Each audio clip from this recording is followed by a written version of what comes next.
Hi నమస్తే అండి. నేను మీ Swetha. Welcome to my YouTube channel Ammayi Gari Vantalu. Today recipe is కచ్చికాయలు. దాని తయారీ విధానం చూద్దాం. Let us start the recipe. ముందుగా ఒక బౌల్లో 1 కప్ మైదా పిండి, హాఫ్ కప్ సుజీ రవ్వ, హాఫ్ టేబుల్ స్పూన్ ఉప్పుని వేసి ఒకసారి కలుపుకోవాలి. ఇప్పుడు అందులో వేడి చేసిన ఆయిల్ లేదా వేడి చేసిన నెయ్యిని వేసి అంతా కలిసేటట్టు కలుపుకోవాలి. చేతితో పట్టుకుంటే ముద్దలా రావాలి. అలా వస్తే ఇది పర్ఫెక్ట్ కన్సిస్టెన్సీ.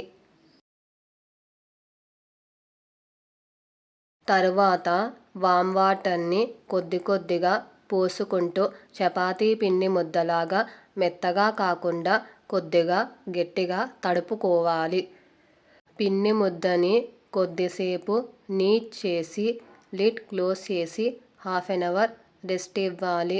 అంతలోపు స్టఫింగ్ని ఎలా ప్రిపేర్ చేసుకోవాలో చూద్దాం. ఒక గిన్నెలో 2 టేబుల్ స్పూన్ నెయ్యి వేసుకోవాలి.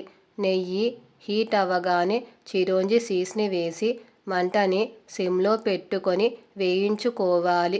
అవి వేగి మంచి వాసన రాగానే ఒక బౌల్లోకి ట్రాన్స్ఫర్ చేసుకోవాలి. ఇప్పుడు అందులో చిన్నగా చాప్ చేసుకున్న జీడిపప్పుని వేసి వేయించుకోవాలి. అవి వేగి కలర్ చేంజ్ అవ్వగానే ఒక బౌల్లోకి ట్రాన్స్ఫర్ చేసుకోవాలి. తరువాత 1 కప్ కట్ చేసుకున్న పచ్చి కొబ్బరి లేదా తురిమిన కొబ్బరిని వేసి వేయించుకోవాలి. అవి వేగి లైట్గా కలర్ చేంజ్ అవ్వగానే ఒక బౌల్లోకి ట్రాన్స్ఫర్ చేసుకోవాలి. ఇప్పుడు అందులో హాఫ్ కప్ సుజి రవ్వని వేసి మంటని సిమ్లో పెట్టుకొని 4 నిమిషాలు వేయించుకొని ఒక బౌల్లోకి ట్రాన్స్ఫర్ చేసుకోవాలి. మిక్సీ జార్లో నేతిలో వేయించుకున్న పచ్చి కొబ్బరి ముక్కలు, యాలక్కలు వేసి ఫైన్గా గ్రైండ్ చేసుకోవాలి. ఇప్పుడు అందులో 3/4 కప్ బెల్లాన్ని వేసి మధ్య మధ్యలో ఆపుతూ కోర్స్గా గ్రైండ్ చేసుకోవాలి. ఇలా గ్రైండ్ చేసుకోవడం వలన బెల్లం పచ్చి కొబ్బరిలో కలిసిపోతుంది. ఒక గిన్నెలో మిక్సీ జార్లో గ్రైండ్ చేసుకున్న మిశ్రమం, నేతిలో వేయించిన సుజి రవ్వ, చిరోంజి సీడ్స్, జీడిపప్పుని వేసి అంతా కలిసేటట్టు కలుపుకోవాలి.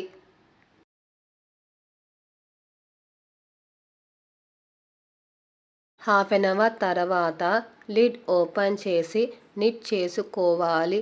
ఇలా నిట్ చేసుకోవడం వలన ఆయిల్లో ఫ్రై చేసేటప్పుడు బబుల్స్ రాకుండా నీట్గా వస్తాయి. పిండి ముద్దని కొంచెం తీసుకొని మిగతా పిండి ముద్ద ఆరిపోకుండా మనం క్లోజ్ చేయాలి.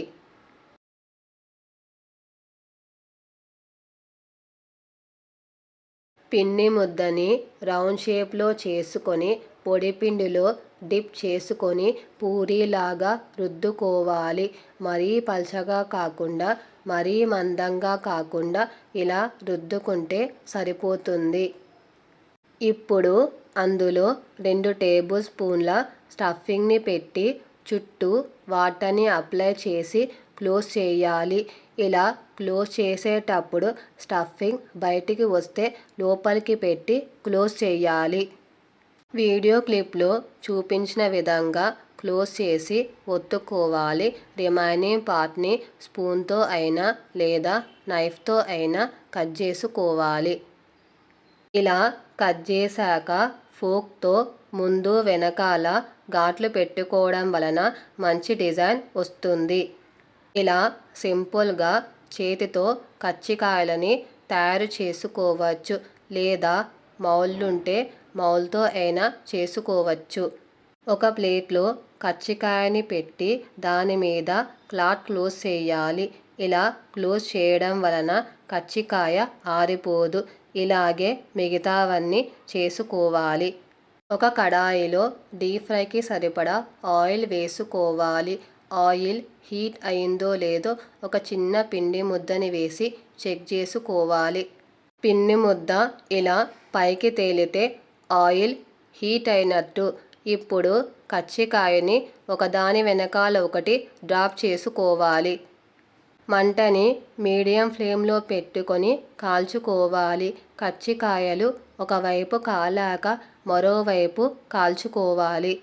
ఇవి లైట్ గోల్డెన్ బ్రౌన్ కలర్ రాగానే ఒక బౌల్లోకి ట్రాన్స్ఫర్ చేసుకోవాలి. ఇలాగే మిగతావాయి వేసుకోవాలి. పిల్లల నుండి పెద్దల వరకు ఇలా చేసి పెట్టండి. చాలా ఇష్టంగా తినేస్తారు. కజ్జికాయలని ఒక ప్లేట్లో సర్వ్ చేసుకోవాలి. మీకు ఈ రెసిపీ నచ్చితే ఒక లైక్ అలాగే షేర్ చేసి మరిన్ని వీడియోస్ కోసం ఛానల్ని సబ్స్క్రైబ్ చేసుకొని ఫీడ్బ్యాక్ రూపంలో నాకు కమెంట్ చేయడం మాత్రం మర్చిపోకండి.